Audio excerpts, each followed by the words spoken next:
Hello po sa inyong lahat mga ka-crypto. Ako po si Pinoy Crypto Trader at sa video na ito ay atin mong pag-uusapan ang aking technical analysis dito po kay Shiba Inu ngayon pong December 16 taong 2024. Pero quick update lamang po tayo rito kaya diretso na po tayo sa pagte-technical analysis sa kanyang daily chart time frame na ito.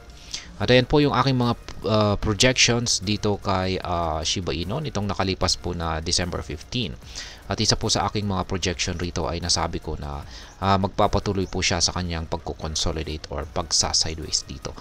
At mukhang yan po yung kanyang patuloy na tinatahak na trend direction.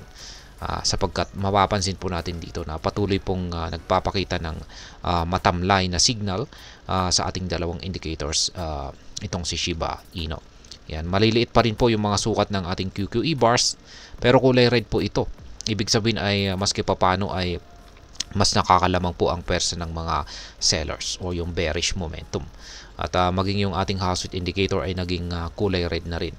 Kaya sang-ayon po yung dalawang indicators natin na mas nakakalamang po ang mga bears ngayon dito kay SHIB. Kaso ay maliit pa lamang yung mga sukat ng mga ito kaya ibig sabihin ay hindi pa gaanong malakas yung impact ng bearish momentum natin. Kaya dahil dyan ay nauuwi lamang po sa pagko-consolidate ang market price ni SHIB. Kailangan po talagang lumaki ang sukat ng ating Houseweight indicator at maging yung ating QQE mo dito para magkaroon ng matinding impact or matinding pagpagsak sa presyo itong si SHIB. Kaya habang nananatili po na ganito kaliit yung mga sukat ng ating dalawang indicators dito ay patuloy po itong makakaranas ng consolidation dito. Kaya ayan. Ngayon ay ayusin po natin ito kasi nakikita ko po rito na meron po tayong isang resistance zone. Yan, at dito po talaga gumagalaw ang market price nitong si SHIB sa ngayon. Yan, ito po yung upper portion ng ating resistance zone. Ayan. At saka ito naman po yung kanyang lower portion.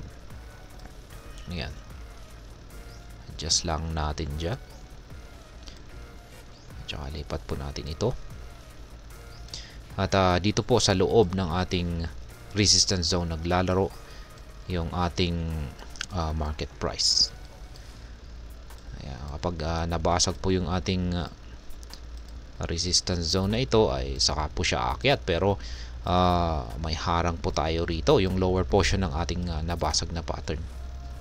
Ayan, kung pagbabagsak po siya, kung tatagos naman ang market price ni SHIB sa ating resistance zone.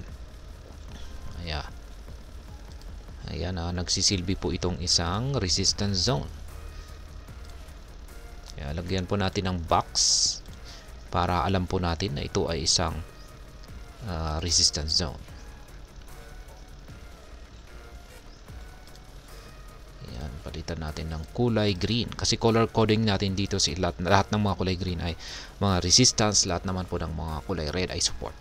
Kaya ayan po ang ating resistance zone at mapapansin natin na ayan, nandito po sa loob ng ating resistance zone naglalaro ang market price ni SHIB. Kaya ayan po ulit. Aangat lamang po itong si SHIB kung magagawa niyang makawala dito sa upper portion ng ating resistance zone. Ayan, aangat siya kaso agad po siyang mauuntog dito sa lower portion ng ating pattern na ito which is nagsisilbing trend resistance. Pag dito naman po siya tumagos ay possible po na babagsak siya hanggang dito sa sunod na support natin dito sa 40 digits 2362. Ayan, pero sa mga projections po na ito ay gaya ng aking nasabi kanina ay mas mataas po ang posibilidad na itutuloy ni SHIB ang kanyang pagko-consolidate dito sa loob ng ating resistance zone na ito. Kaya yan po ang aking technical analysis update sa araw na ito dito kay SHIB. Kaya sa mga bago lamang po rito ay check na lamang po ninyo ang description ng video na ito para malaman kung anong platform at mga indicators ang ginagamit ko dito.